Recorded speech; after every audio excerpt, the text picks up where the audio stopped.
Halo semuanya, kamu pernah lihat kembar identik nggak? Pasti langsung kepikiran, wah ini sih mirip banget kayak pinang dibelah dua. Tapi, ada satu pertanyaan yang sering banget muncul. Dan hari ini, kita bakal kupas tuntas misteri itu. Nah, ini nih pertanyaannya. Kalau DNA mereka itu udah hampir 100% sama, ya kan? Yang katanya cetak biru tubuh kita gitu, logikanya sidik jarinya juga harusnya sama persis dong? Jangan buru-buru. Jawabannya ternyata sedikit lebih rumit dari itu. Oke, kita mulai dari dasarnya dulu ya. Jadi, kembar identik itu atau nama kerennya monozigot asalnya dari satu sel telur yang sama. Satu. Terus, sel telur ini membelah jadi dua. Nah, inilah kenapa DNA mereka itu bisa dibilang nyaris sama persis. Dan ya, ini juga alasan kenapa kita semua mikir, udah pasti semuanya sama. Supaya kita bisa mecahin misteri ini, kita perlu time travel sedikit nih. Kita mundur ke saat sidik jari kita pertama kali dibentuk. Dan ini bukan proses yang biasa-biasa aja loh. Ini tuh lebih mirip kayak karya seni yang super unik yang terjadi jauh sebelum kita lahir.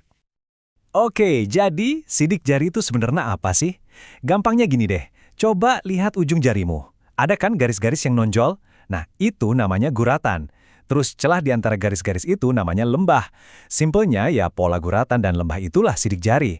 Dan pola inilah yang jadi bintang utama pembahasan kita hari ini. Nah, yang paling krusial itu timingnya. Proses pembentukan ini tuh dimulai sekitar minggu ke-13 kehamilan. Dan coba tebak, pas masuk minggu ke-19, polanya itu udah jadi, udah final, terkunci, terbentuk sempurna. Dan yang lebih gokil lagi, pola ini tuh bakal nempel sama kita seumur hidup. Nggak akan berubah kecuali ya kena luka parah atau gimana.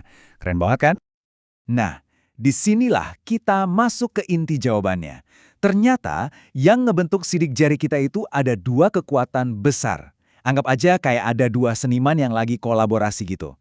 Seniman pertama itu genetik alias DNA kita, dan seniman kedua adalah lingkungan di dalam rahim ibu. Yuk, kita bedah peran mereka satu-satu. Genetik atau DNA kita itu tugasnya cuma ngasih cetak biru kasarnya aja. Dia cuma nentuin, oke, pola dasar sidik jari kamu nanti bakal tipe lingkaran ya, atau punya kamu tipe lengkungan, gitu doang. Tapi, detail-detail kecilnya, sentuhan akhirnya yang bikin setiap sidik jari itu beda dari yang lain, nah itu dilukis sama seniman kedua, lingkungan di dalam rahim.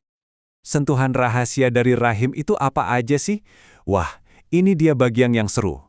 Faktornya itu banyak banget dan benar-benar acak. Contohnya nih ya, posisi si janinnya gimana, terus pas jarinya nyentuh dinding rahim itu tekanannya seberapa kuat, bahkan sampai aliran cairan ketubuhan di sekelilingnya, panjang tali pusar juga ngaruh loh. Semua hal-hal random inilah yang jadi pahat yang mengukir detail super unik di setiap jari kita. Oke, sekarang giliran kamu nih. Coba deh bayangin, selain faktor-faktor yang tadi udah kita sebutin, kira-kira ada lagi nggak ya hal-hal acak lainnya di dalam rahim yang mungkin ikutan ngebentuk sidik jari? Coba deh keluarin tebakan paling kreatif kamu, tulis di kolom komentar ya, aku penasaran banget. Oke, teorinya udah dapet nih. Sekarang kita masuk ke bagian yang paling ditunggu-tunggu. Kita bakal lihat bukti nyatanya. Bukti kalau sidik jari kembar identik itu, ya emang mirip, tapi nggak akan pernah sama persis. Dan ini bukan omong kosong loh. Ada seorang ilmuwan forensik hebat namanya Simona Francese, dan dia udah negesin hal ini. Coba bayangin, dari miliaran manusia yang pernah ada di planet ini, sampai sekarang belum pernah, sekalipun, ditemukan dua sidik jari yang identik. Nol besar, nggak ada sama sekali. Kalau kita cuma lihat sekilas, ya kayak di gambar ini, pola umum sidik jari kembar identik emang bisa mirip banget. Coba deh lihat. Dua-duanya sama-sama punya pola dasar tipe whorl atau lingkaran. Nah ini nih kerjaannya si genetik. Kalau dilihat gini doang, kelihatannya sama kan? Mirip banget. Tapi, disinilah letak rahasianya. Para ahli forensik itu nggak cuma lihat pola besarnya aja. Mereka ngezoom in ke sesuatu yang namanya minutia. Nah, minutia ini apaan? Itu loh detail-detail super kecil dan unik. Kayak misalnya, titik di mana satu garis tiba-tiba mentok, berhenti. Atau titik di mana satu garis pecah jadi dua, kayak percabangan jalan. Nah, inilah sidik jari kita yang sesungguhnya, tanda tangan biologis kita. Dan inilah dia buktinya. Di sebelah kiri, ini sidik jari seorang kembar, sebelah kanan, ini punya kembarannya. Kelihatan kan? Pola umumnya emang mirip banget. Tapi coba deh, kita perhatiin lagi detail-detail kecilnya. Si minusia tadi, pasti beda. Dijamin beda. Nggak akan pernah ada yang sama persis. Bahkan di antara kembar identik sekalipun. Jadi, seberapa kecil kemungkinannya ada dua sidik jari yang sama? Coba dengerin angka ini baik-baik. Peluangnya itu 1:64 miliar. Gila kan? Itu artinya, ya praktis mustahil. Oke, jadi sekarang kita udah tahu ya, sidik jari kembar identik itu beda. Terus, emang kenapa? Pentingnya di mana? Nah, jangan salah, fakta ini tuh penting banget dan dampaknya gede loh dalam kehidupan kita sehari-hari. Pertama, jelas di dunia forensik. Ini jadi bukti paling kuat buat identifikasi pelaku kejahatan. Makanya nggak bisa tukeran. Kedua, keamanan biometrik.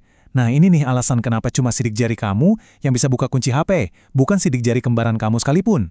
Dan yang terakhir, ini juga jadi pengingat yang dalam banget buat kita, bahwa setiap orang, bahkan kembar identik, itu pada dasarnya unik, satu-satunya. Jadi, misteri terpecahkan. Sidik jari itu bukti nyata kalau alam semesta itu nggak pernah bikin salinan yang 100% sama. Nggak ada fotokopian.